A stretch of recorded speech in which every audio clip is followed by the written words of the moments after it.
सर्वमंगल मांगल्ये शिवे सर्वार्थ साधिके शरण्ये त्र्यंबके गौरी नारायणी नमोस्तुते।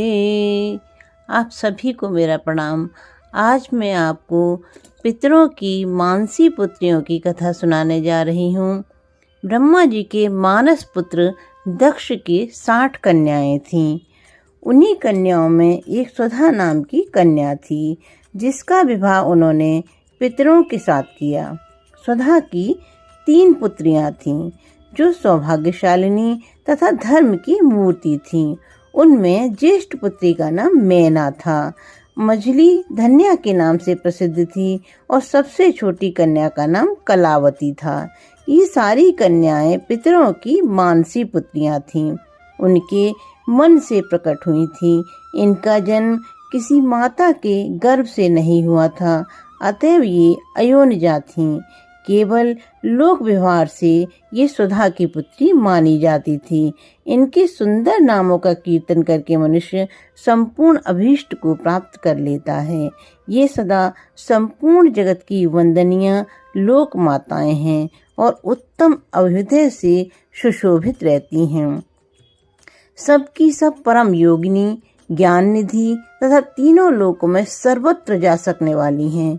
मुनीश्वर एक समय ये तीनों बहनें भगवान विष्णु के निवास स्थान श्वेत द्वीप में उनका दर्शन करने के लिए गईं। भगवान विष्णु को प्रणाम और भक्ति पूर्वक उनकी स्तुति करके वे उन्हीं की आज्ञा से वहां ठहर गईं। उस समय वहां संतों का बड़ा भारी समाज एकत्र हुआ था।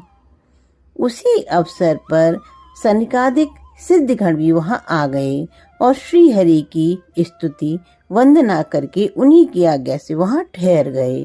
सनकादिक मुनि देवताओं के आदि पुरुष और संपूर्ण लोकों में वंदित हैं।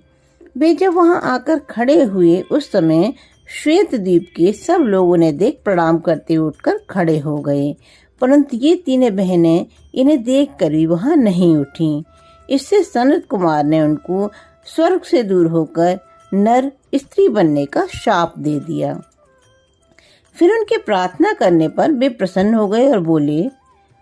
सनत कुमार ने कहा, पितरों की तीनों कन्याओं, तुम प्रसन्न चित्त होकर मेरी बात सुनो।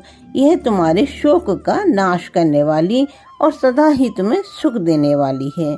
तुम में जो ज्येष्ठ है वह भगवान विष्णु की अंशभूत हिमालय गिर की पत्नी हो। उससे जो कन्या होगी वह पार्वती के नाम से विख्यात